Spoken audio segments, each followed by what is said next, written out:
안녕하세요. 아하 신약에서 통독 길라잡이 9강 2차 전도여행과 데살로니가 교회 네 번째 시간입니다. 데살로니가 전서 길라잡이.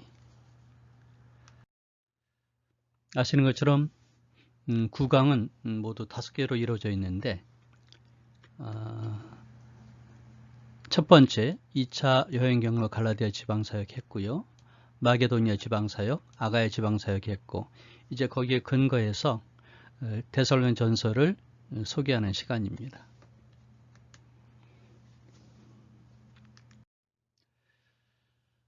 데살로니 전서를 우리가 간략하게 공부하기 전에 먼저 사도 바울의 전도 여행을 한번 정리했으면 좋겠습니다. 아시는 것처럼 1차부터 4차까지 사도 바울의 그 전도 여행이 사도행전에 나와 있죠. 사도행전에서 13장에서 15장까지 석장 1차, 그리고 2차도 석장이죠. 3차도 석장, 4차는 나머지 7장. 그 다음에 그 여행 기간을 이야기할 때 보통 1차 전도여행은 2년, 그래서 차수에 1을 더하죠. 그러니까 2차 전도여행은 3년, 3차는 4년, 4차는 5년 그렇게 되고요. 그 다음에 우리 전도여행과 더불어 연계되는 바울 서신이 있겠죠.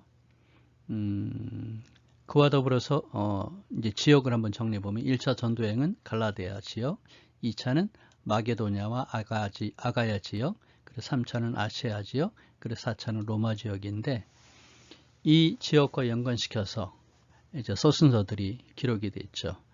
1차 전도여행 갈라디아 지역을 하고 나서 그리고 나서 갈라디아서를 기록을 했죠. 1권입니다. 1차니까. 그 다음에 2차에는 2권이죠. 오늘 공부하는 내용이 되겠는데 2차 전도여행 도중 고린도 지방에서 데살로니가 전서 그리고 후서 2권을 기록을 했고요. 3차 전도여행은 다음에 공부하게 될 텐데 고린도 전후서와 로마서를 기록을 했습니다. 에베소와 고린도에서 기록을 했죠. 그 다음에 4차 전도여행은 로마에 가서 옥중에서 4권의 옥중서신을 기록했고요. 이어서 5차 전도여행이 이제 디모데 전후서나 디도서를 보면은 알 수 있는 것인데 그때는 이제 목회서신 3권, 그리고 5차니까 숫자를 맞추기 위해서 베드로 전서와 후서를 포함시키면 5권이 될 수 있겠죠. 이렇게 도표를 한번 정리하시면 좋습니다. 데살로니가 전서의 배경은 아무래도 2차 전도여행이니까 한번 우리 지도를 살펴보도록 할까요?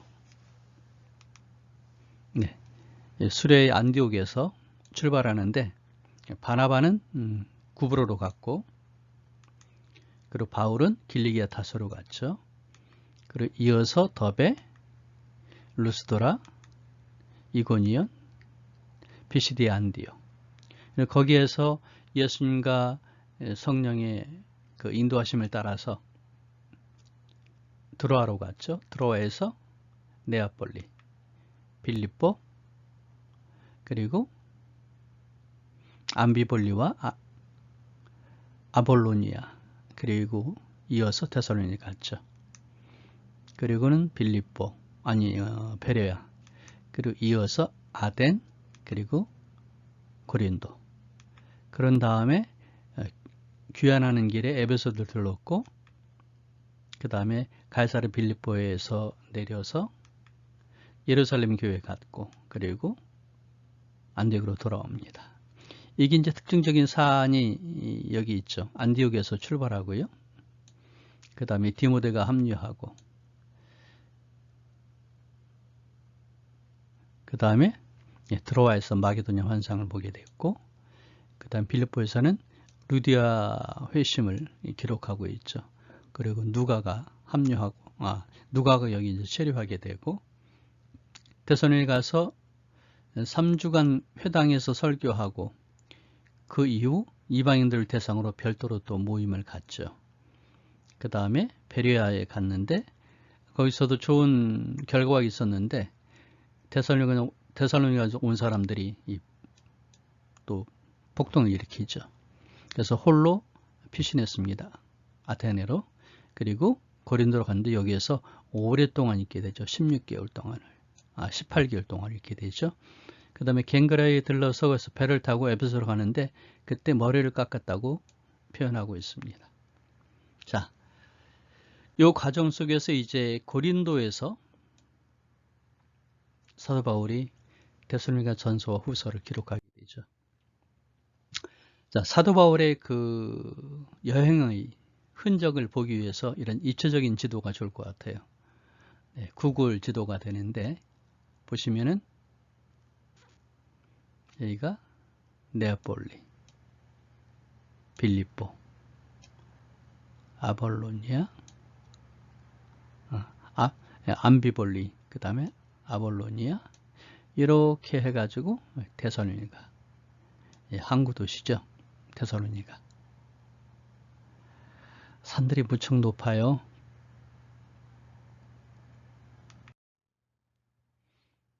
다시 한번 보게 되면 여기 흰 선으로 있죠. 에그나티아 도로가 있는데 이게 동양과 서양을 연결해 주는데 거기에 중심부에 있는 데살로니가는 상당히 중요한 지리적인 위치가 되겠고 향후 초대교회가 확산하는 데 중요한 역할을 하게 되는 것이죠.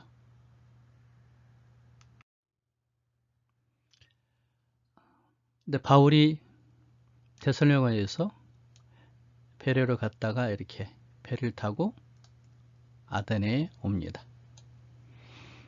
여기에서 이제 홀로 갔기 때문에 베레에 있는 이 디모데와 실라를 부르는데 뭐 두 가지가 있겠죠. 하나는 직접 여기에서 디모데는 데살로니가 가고 실라는 아테네로 돌아와서 고린도서 합류할 수도 있고 또는 여기에서 디모데를 따로 파송할 수도 있겠죠. 궁금해가지고 이 거리가 어떻게 되냐면 배를 타고 오는 이 거리가 400마일, 645km. 그 다음에 혹시 여기 고린도에서 디모데가 홀로 데살로니가를 갔다면 300마일, 480km를 이렇게 디모데가 간 것이죠. 그리고 소식을 확인하고 가져옵니다. 그러니까 이 초록색 여정을 보면서 사도 바울이 데살로니가에 대한 마음이 어땠는가를 우리가 살펴볼 수도 있지 않을까 생각합니다. 자, 데살로니가 전서 들어가도록 하죠. 저자는 바울입니다. 1장 1절에 말씀하고 있죠. 바울과 실로아노와 디모데는 하나님 아버지와 주 예수 그리스도 안에 있는 데살로니가인의 교회에 편지하노니 은혜와 평강이 너에게 있을지어다 라고 얘기하죠. 여기에 바울입니다. 물론 이제 동역에 있던 실로아노하고 디모데가 있는데 공동 저자 그렇게 볼 수도 있겠죠.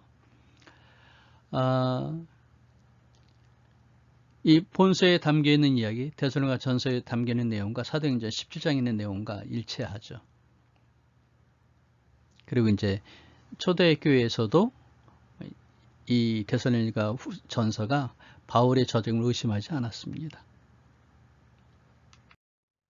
수신자, 아까 봤던 대로 데살로니가인의 교회 이렇게 얘기하고 있죠.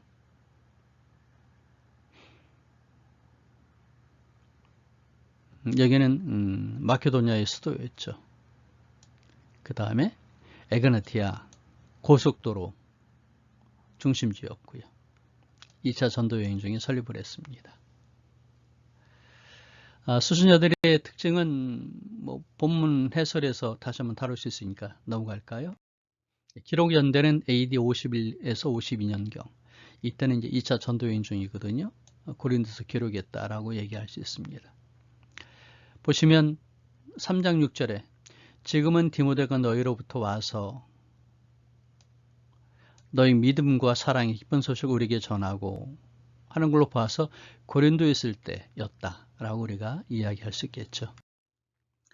배경은 바울 시대의 데살로니가는 중요한 항구였고요. 그 다음에 그 속주의 수도였죠. 그때 당시 인구가 한 20만 정도, 그러니까 상당한 수의 유대인들이 살고 있었습니다.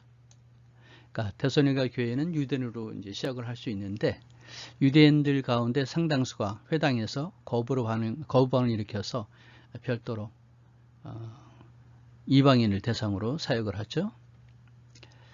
당시 이 이방인들이 헬라 사람들이 왜 바울의 이 도를 받아들였을까 하면 환멸을 느꼈어요. 우상숭배 때문에. 이게 이제 중요한 것이죠. 이 우상숭배는 첫째로는 황제숭배도 있었고, 그 다음에 그리스 신화에서 있는 신들도 있었고, 그 기타 여러 우상들이 있었습니다. 예를 들면 디오니소스 또는 이제 바카스라고 얘기도 하는데 술이죠. 그래서 술로 인한 방탕함, 그러니까 성적인 타락 이런 것들이 있어서 유대인들은 윤리적이다. 그리고 다신이 아니고 유일신이다 하는 거에 매력을 느낄 수가 있었다는 것이죠. 자, 새 안식일이라고 얘기하는데 사실은 새 안식일 동안에 데살로니가 교회가 세워졌을까? 거긴 좀 의구심이 있습니다. 왜냐하면 2장에 나와 있는 바울이 유모처럼 아비처럼 사역을 했다고 얘기했는데 그 유모 아비처럼 사역하는 그 내용이 사실은 긴 시간을 필요로 하는 목양의 내용이거든요. 그러면서 세 주는 너무 짧고 세 주가 지난 다음에 다시 장소를 옮겨가지고 유대인과 그 다음에 데살로니가는 이방인들 대상으로 했기 때문에 사역을 했기 때문에 보통 한 3개월 정도라고 추정을 하게 됩니다.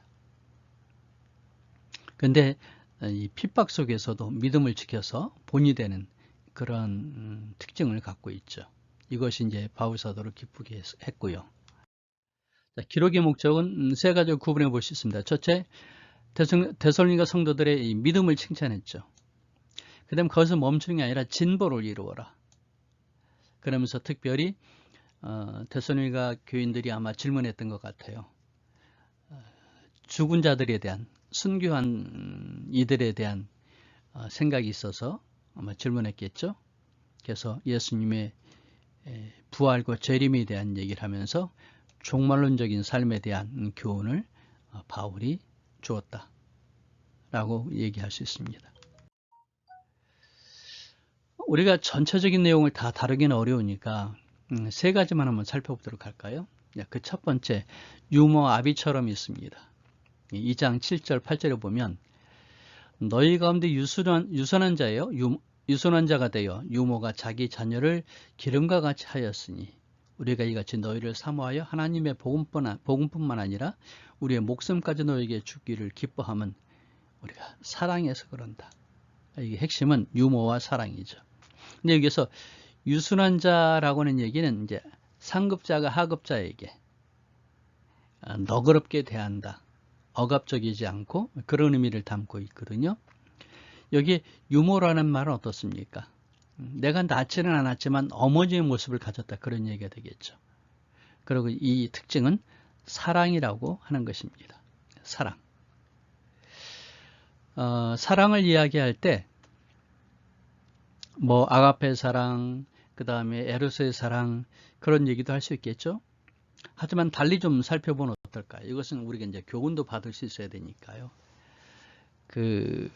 제가 쓴 책에 이제 사랑과 만남의 기술이라는 책이 있는데 이 존 러스킨이 그런 얘기를 했습니다. 사랑에다가 기술을 더하면 기적이 일어난다. 사랑에 대한 얘기는 참 많이 있잖아요. 여러 가지들.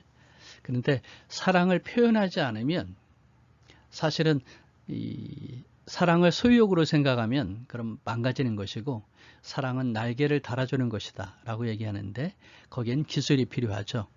에릭 프롬도 사랑의 기술을 얘기했는데 그래서 저는 이렇게 5가지로 정리를 해봅니다. 첫째, 사랑이라는 것은 상대에 대해서 관심을 가져야 된다. 관심을 가지면 많은 걸 알게 되겠죠. 그 다음에 사랑은 상대방을 인정하는 것이다. 인정하는 데는 2가지가 있습니다. 있는 그대로 인정하는 것이 이제 애정어린 이야기고 나아가서 칭찬까지 해줄 수 있는 것이죠. 그 다음에 세 번째, 사랑은 책임을 지는 겁니다. 사랑은 관계 형성이잖아요. 그러니까 상대방에 대해서 기대하는 게 있습니다. 그 기대를 채워주는 사람이 책임 있는 것이죠. 예를 들어 아이가 아빠한테 아빠 돈 그럴 때 아이는 아빠한테 사랑을 기대하면서 뭘 기대하죠? 돈 주기를 기대하죠. 근데 그때 돈을 주지 않고 핀잔만 한다면 상처를 입게 되는 것이죠. 네, 사랑은 상대가 기대하는 것을 이루어주는, 채워주는 것이다. 그 다음에 사랑은 가만히 지켜보는 것입니다. 돌봐주는 거죠. 그래서 가만히 지켜보다가 그때 필요한 것을 바로 해주는 것, 그걸 이제 돌봄, 그렇게 말할 수 있고요. 그리고 사랑은 뭐니 뭐니 해도 나를 주는 겁니다. 제가 좋아하는 로마서 5장 8절 말씀이 있는데, 하나님께서 우리를 사랑하셔서 당신을 주셨어요. 어떻게?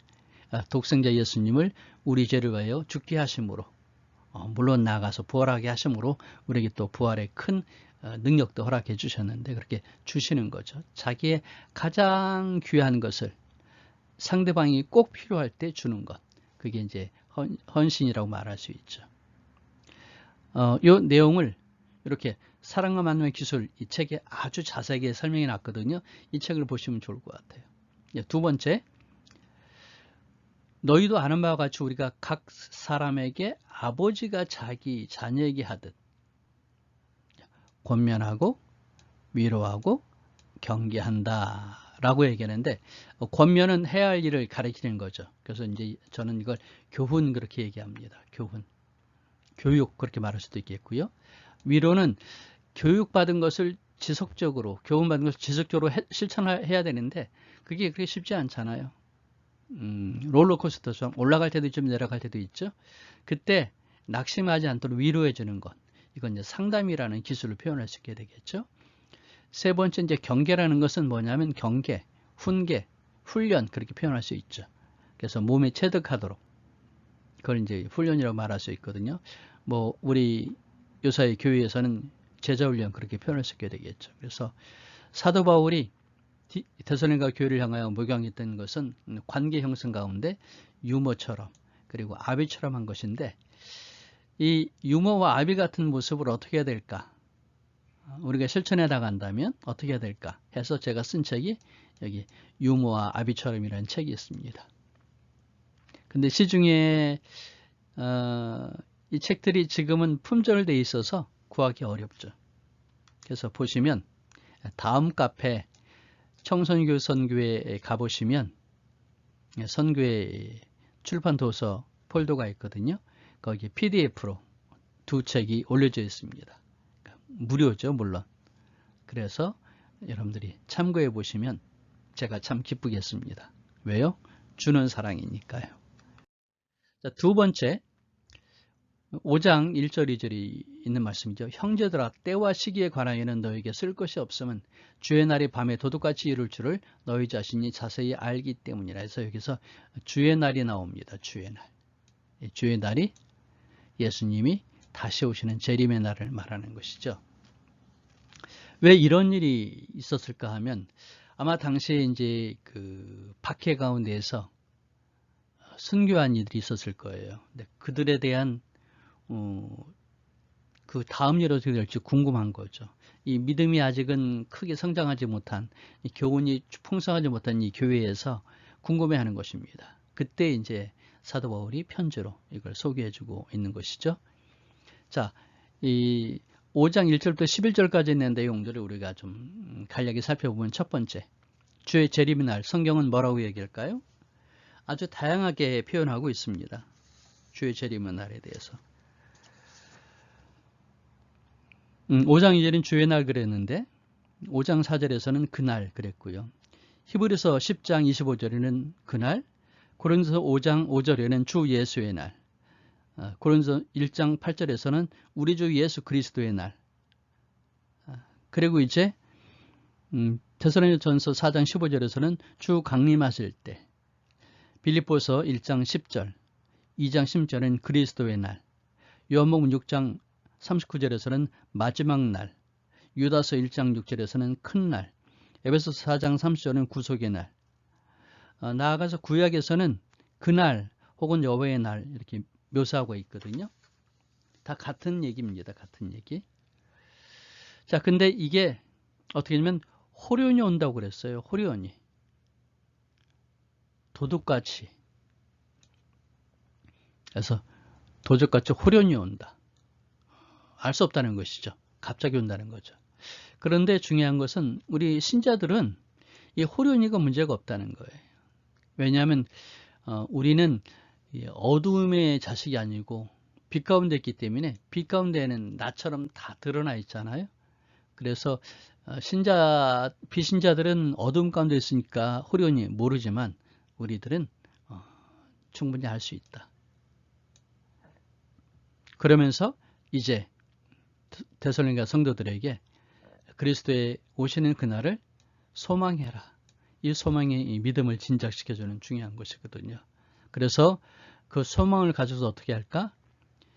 피차 권면하고 피차 덕을 세우기를 너희가 하는 것 같이 하라. 지금 잘하고 있는데 계속 그렇게 해라. 그런 얘기죠. 이 권면은 사실은 밖에 가운데 있으니까 서로 위로하고 격려해라. 그런 얘기고요. 피차 덕을 세우라는 얘기는 성장을 하라는 얘기입니다. 영적으로.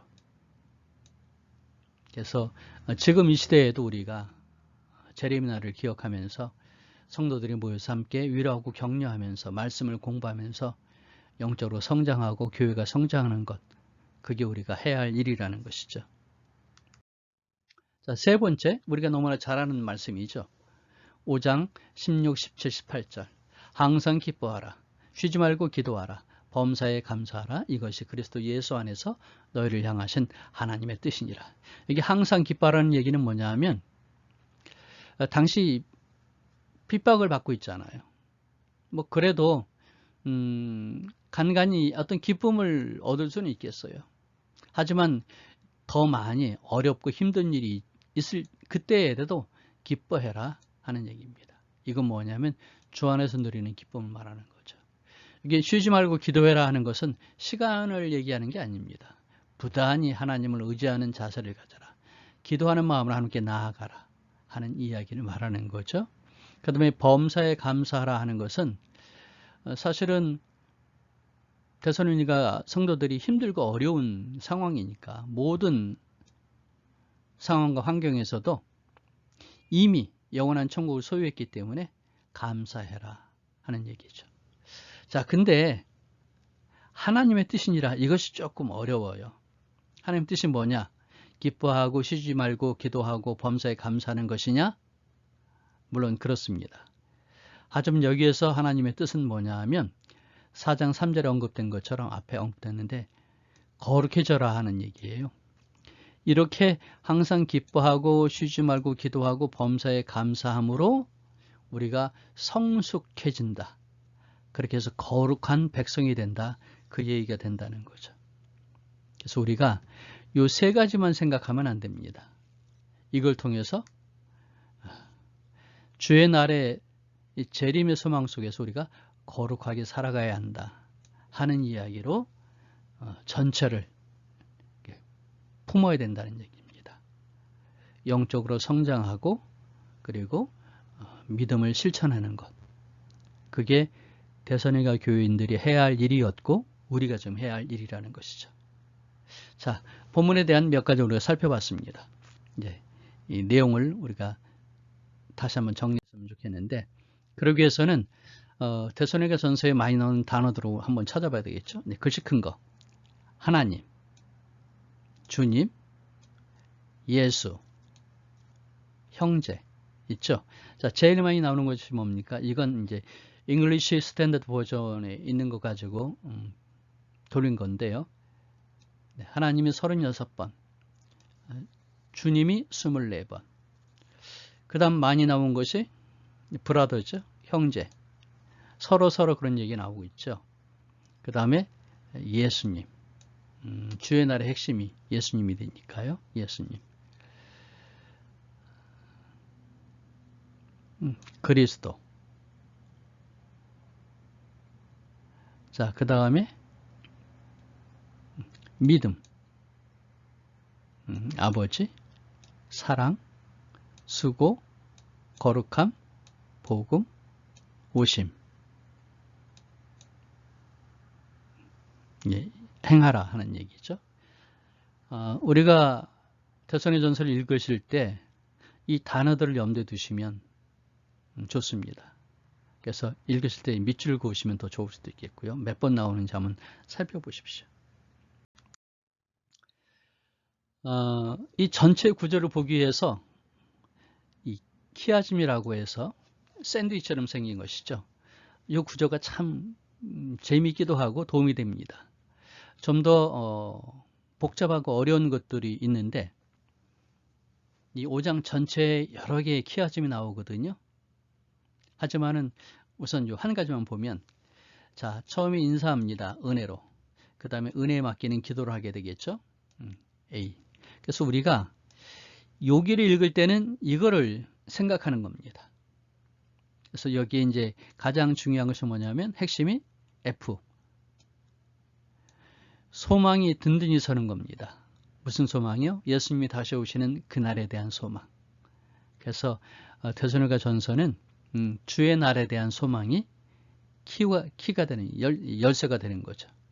자, 그리고 이제 이건 믿음의 행위, 부르심의 신실해라 하는 얘기하고 연결되죠. 그 다음에 C는 사랑입니다. 사랑. 그리고 D는 이제 격려가 되는 거죠. 인내하고 든든히 서라 하는 그런 격려가 나오는데, 그러니까 요 D 3장 1절부터 11절을 읽으실 때는 역시 5장 1절부터 11절을 같이 연계하는 것이 그 해석하는데, 이해하는데 유익하다는 것입니다. 자, 다시 한번 정리하시면 1장부터 3장까지는 개인적인 겁니다. 사도 바울의. 그 다음에 4장, 5장은 실천적이고 충고하는 내용이 담겨 있죠. 이걸 다시 한번 정리하면 이렇습니다. 1장부터 3장까지는 사도 바울이 회상을 하는 겁니다. 그러니까 자기의 사역과 데살로니가에서의 사역, 또 성도들의 모습을 보고, 그래서 바울 개인이 했던 것, 그 다음에 디모데를 통해서 사역했던 내용들이 이 안에 담겨 있고요. 그 다음에 이제 앞으로 어떻게 할 것이냐 해서 교훈을 하는 거죠. 이 책을 통해서, 편지를 통해서 교훈하는 것입니다. 이 영어는 이런 게 좋은 것 같아요. S로 시작되는 5개 단어를 사용하고 있죠. 그러니까 5S 그렇게 말할 수 있는데, 1장은 salvation, 구원을 얘기하고 있고요. 2장은 섬김, 3장은 성화, 거룩해지는 것, 그 다음에 4장은 슬픔, 그리고 5장은 확실해라, 근엄한 모습을 담고 있습니다. 이 각각을 희망이라는 그 키워드로도 볼 수 있습니다. 이제 아직 믿음이 연약한 회심자들에게 희망을 얘기해주고 있는 거죠. 근데 신실한 종이 희망이 있으면 동기부여가 된다는 거죠. 그 희망을 얘기하고 있습니다. 그래서 고난받는 성도들에게 희망, 죽은 성도를 위한 위로와 희망을, 그리고 근면한 성도는 게으르지 않고 일을 열심히 하는 성도를 위한 희망을 얘기하고 있습니다. 이제 오늘 공부의 하이라이트가 되는 것인데, 사실은 앞으로 계속 우리가 성경 각 권을 이렇게 길러잡으러 공부할 때 이 한 장 그림을 정리하는 걸로 하도록 하겠습니다. 이것은 보시면 있는데 있죠? 바이블 프로젝트라고 하는 프로그램인데, 이걸 영어로 짧게 한 8분 정도 동영상으로 강의하는 내용이 유튜브에 있습니다. 여기 오버뷰 퍼스트 데살로니안스 해가지고 이 제목이 이렇게 되는데, 그러면 이제 이런 주소가 나오거든요. 그래서 보시면 되겠고요. 그리고 얼마 전부터 구약은 다 되어 있고 신약도 지금 디모데 후서까지 되어 있는데, 데살로니가 전서 개요, 그 다음에 퍼스트 데살로니안, 이 타이틀을 가지고 유튜브를 이렇게 검색을 하시면 한국어로 된 동영상 강의가 있습니다. 네, 그걸 보시면 되겠습니다. 그럼에도 불구하고 제가 이렇게 소개하는 이유는 제가 강의하면서 제 나름대로 이렇게 천천히 또 또박또박 설명을 해드리는 것이 훨씬 더 좋지 않을까 하는 그런 얘기들이 있었어요. 그래서 강의할 때 그렇게 했었는데 그런 이유로 제가 이렇게 길라잡이를 따로 정리합니다. 그러니까 앞에 공부했던 내용을 전제로 해가지고 이 그림 한 장을 이해하시면 책 한 권을 읽으시는데 큰 도움이 될 수 있는 것이죠. 이건 영어로 됐고요. 제가 이렇게 번역을 했습니다. 이 바이블 프로젝트 번역하고 제 거하고는 조금 다를 수 있는데 뭐 특징이 있을 수 있겠죠. 제가 그 78년, 79년부터 한 10년 동안 책을 열심히 번역을 했습니다. 그래서 이런저런 책들이 신학교 교재로 쓰이기도 하고 또 경건서적으로 또 사전으로 사용되고 있고 했기 때문에 번역에 대해서는 저도 조금 관심이 있거든요. 그래서 제가 했던 이 번역에 대해서 미흡한 부분도 없지 않아 있지만 제 나름대로 이해하는 것을 좀 함께 나누고 싶습니다. 데살로니가전서는 사도행전 7장에 나와 있는 것이죠. 보시는 것처럼 사도 바울이 예수님이 왕이시다 하고 가르칩니다. 그랬더니 데살로니가에 있는 유대인들과 그 다음에 헬라인들이 그 교훈을 받죠. 그랬더니 일부 몰지각한 유대인들이 고발을 합니다. 바울이 가르치는 내용이 로마 황제에게 도전합니다. 예수를 왕이라 하면서. 그러니까 어떡합니까? 핍박이 오게 되죠. 그래서 바울이 피난을 가게 됩니다. 피난을 갔는데 못내 이 성도들이 걱정이 되는 거예요. 그래서 디모데를 보냈죠. 그리고 디모데가 가져온 소식이 있었는데 일단은 믿음이 이 박해 가운데도 믿음이 든든히 서 있는 모습을 보고 기뻐하면서 또 그들이 보고 싶어하는 것을 확인하면서 그래도 미진한 부분이 있으니까 영적으로 교회와 성도들이 성숙해져라 하면서 편지를 보낸 것입니다. 이 데살로니가 전서는 5장으로 되어 있는데 크게 두 부분입니다. 신실한 믿음을 칭찬한 것, 그 다음에 성숙을 위한 도전을 주고 있죠. 그리고 또 한 가지 특징은 다른 데서는 볼 수 없는 건데 이 바이블 프로젝트에서 소개하는 기도가 3개가 나옵니다. 그래서 시작을 하고 그 다음에 두 번째 인내의 기도는 이 첫 번째와 두 번째를 연결해 주는 얘기를 하고 그 다음에 소망의 기도는 결론을 내리는 그런 기도입니다. 그러니까 서론, 그 다음에 연결, 그 다음에 결론 내리는 것. 이 구조가 참 잘 짜여져 있어요. 그래서 이거를 이렇게 이 눈에 딱 담으시고 그리고 읽으시면 좋겠습니다. 먼저 1장부터 3장까지는 신실한 믿음을 칭찬하는 내용을 다루도록 하겠습니다. 아무래도 이렇게 한 번에 보게 되면 좀 복잡하죠. 그래서 좀 쪼개가지고 보도록 하겠습니다. 자, 먼저 1장 1절부터 5절 감사의 기도입니다. 너희의 믿음의 역사와 사랑의 수고와 소망의 인내를 감사하노라. 편지에 먼저 이렇게 감사를 쓰고 있습니다. 그 다음에 두 번째 데살로니가인의 개종 그랬는데 여기 좀 표현이 좀 그래요. 영어로는 뭘까요? 퍼스트 데살로니안입니다. 데살로니가는 도시 이름이고 데살로니안은 거기 사는 사람들입니다.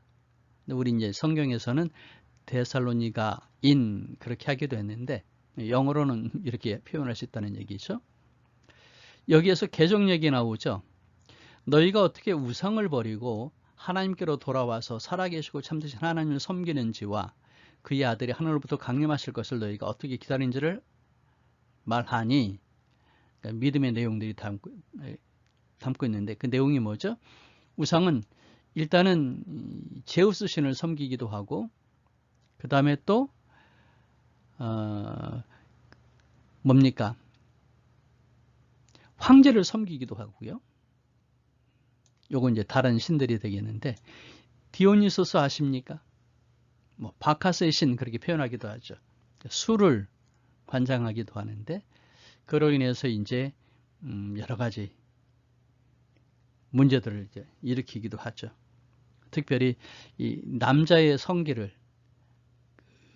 내어놓고 그리고 강조하는 그런 모습이 있기도 합니다.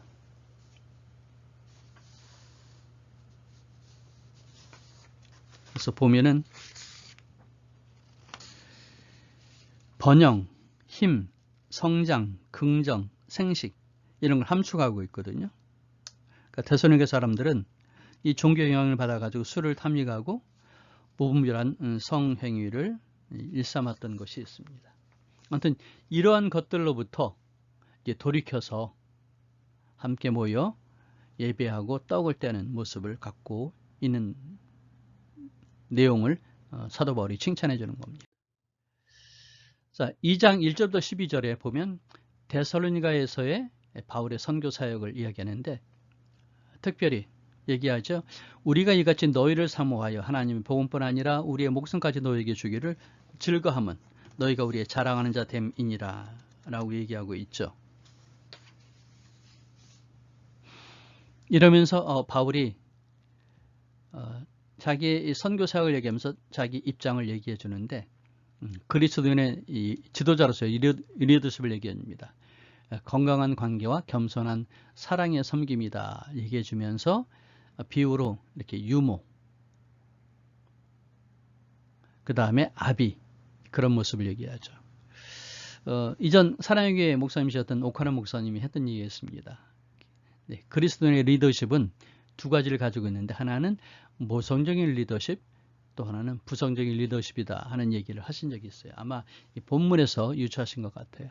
그렇습니다. 리더십은 하나만 가지고는 안 되죠. 엄한 부모가 아버지가 있으면 그 다음에 자유로운 어머니가 있는 것처럼 근데 이게 함께 있어야 된다는 거거든요. 바울은 자기 이야기를 이렇게 엄부자모 그렇게 말하면 좀 그렇기도 하지만 유모 아비로서의 설명을 해주고 있습니다. 자, 2장 13절로 16절은 일선교인 박해를 얘기해 주고 있습니다. 예수님께서도 고난을 당하셔서 십자가에 달려 죽으셨죠. 그 다음에 바울은 어떻습니까? 유대인들에게 박해를 받았죠. 이 데살로니가 교인들은 이웃 사람들에게 박해를 받습니다. 근데 이런 고난이 뭐냐면 예수님의 사역에 참여하는 길이다. 그러니까 예수를 믿는 길은 이러한 것이다 하는 것이죠. 2장 17절에서 3장 10절까지는 바울의 고뇌를 얘기합니다. 데살로니가 교회가 고난을 박해를 당하고 있다는 얘기죠. 그래? 디모데를 보내자. 그랬더니 디모데가 제가 가죠. 그래서 디모데가 갔다가 왔어요. 무슨 얘기를 듣고요? 우린 잘 지내고 있습니다. 그리고 우리도 바울 선생님이 보고 싶어요. 이 얘기를 들었어요. 그러니까 바울의 고뇌가 기쁨으로 이렇게 채워지는 모습이죠. 그래서 바울은 그런 얘기합니다. 너희는 우리의 영광이요 기쁨이니라. 이게 어디서냐면 하늘나라에서 주님 앞에서 너희는 우리의 영광이요 기쁨이다 그런 얘기를 하죠. 우리 천국 가면 뭘 기대하십니까? 누굴 만나기 기대하시죠? 그중에 제일 큰 기쁨은 뭐냐면 제자예요. 제자. 하나님 저 사람은 제가 가르쳤어요. 그게 한 명이 아니고 2명, 10명, 100명. 바울은 얼마나 기뻤겠어요? 바로 너희는 나의 자랑, 나의 기쁨, 나의 영광이야 라고 이야기한 것이죠. 그리고 이어서 이제 인내의 기도를 3장 11절부터 13절에 얘기해 줍니다. 뭐라고요? 사랑이 더욱 많아 넘치게 하사 거룩함과 소망에 흠이 없게 하시기를 원하노라. 근데 뜬금없이 이런 기도한 게 아닙니다. 왜냐하면 4장 5장에 무슨 얘기를 하면 거룩함, 소망, 사랑을 이야기하거든요. 그래서 이 기도는 전반부 후반부를 연결하는 그런 다리 역할도 하는 것이죠. 자, 이제 4장과 5장 보겠습니다. 성숙을 위한 도전, 교훈을 주고 있거든요. 자, 먼저 4장 1절부터 8절까지 보면 성적인 순결에 대한 얘기를 해주고 있습니다. 아까도 얘기했지만 디오니소스를 숭배하는 이 사람들은 술을 먹고 그 다음에 좀 비윤리적이고 성적으로 타락하는 것이죠. 그것은 성도의 삶이 아니다. 거룩해야 된다 하면서 예수님이 이 하나님이 주신 이 짝에 대한 헌신을 얘기하셨는데 복음서에 보면요. 그걸 지켜라 하는 얘기를 해주고 있습니다. 그러니까 주님의 날을 준비하는 우리가 뭘 해야 되느냐면 성적인 순교를 지키며 거룩해야 된다는 그런 얘기죠. 그 다음에 두 번째로는 4장 9절부터 12절까지 사랑과 성림의 열심을 내라 하는 얘기입니다. 그 가운데 하나가 일을 해라. 그래서 나도 먹고 살지만 필요한 사람들을 도울 수 있어야 한다. 그 다음에 세 번째 보시면 주님의 재림에 대한 미래의 소망을 가져라 하는 얘기를 합니다. 왜냐하면 성도들 가운데 일부가 이렇게 순교를 당했어요. 궁금했습니다. 예수님 다시 오실 때 저들의 운명은 어떨까? 바울이 얘기하죠. 그리스도 안에서 죽은 자들이 먼저 일어난다 하는 얘기를 합니다. 주님이 오실 때 비유를 들어서 말하는데 이렇게 로마의 황제가 이제 전쟁을 마치고 황도 로마로 이렇게 승전해서 가게 되면 어떻게 합니까? 마중 나오는 사람들이 있죠. 여기 뭐 저는 대례자라고 번역을 했는데 사절단이라고 얘기를 하는데 사실 그거보다는요. 그 로마 성에 남아있었던 황제의 역할을 위임받았던 통치를 위임받은 사람들이 이제 주인이 왔으니까 이렇게 나와가지고 맞는 거죠. 네. 요것을 비유로 들면서 주님이 오실 때도 주님이 오시면 이렇게 죽은 자들이 부활해서 주님을 이렇게 이제 모신다는 얘기인데 여기 이제 죽은 자들이 부활하고 그 다음에 산자들도 이렇게 나아가서 함께 주님을 영접한다는 얘기를 해주고 있죠. 이것을 우리가 알고 소망해야 된다 얘기죠. 그러면서 또 얘기를 합니다.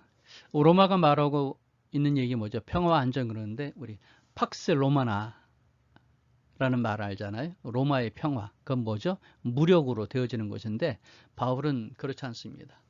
진정한 평화는 주님이 왕으로 오실 때 이루어진다는 것이죠. 그래서 주님의 날에 우리가 함께 한다는 이 소망, 주의 날에 대한 소망이 우리의 믿음을 강하게 할 것이다 하는 얘기입니다. 주의 날의 멸망이 갑자기 그들에게 이르지만 너희는 그렇지 않다 하면서 우리는 소망을 가지고 신실한 자리에 있어야 된다라고 얘기해 주고 있습니다. 그랬는데 사실 요 5장 12절부터 22절이 빠져 있어요. 보시면 바로 이어서 소망의 기도가 나옵니다.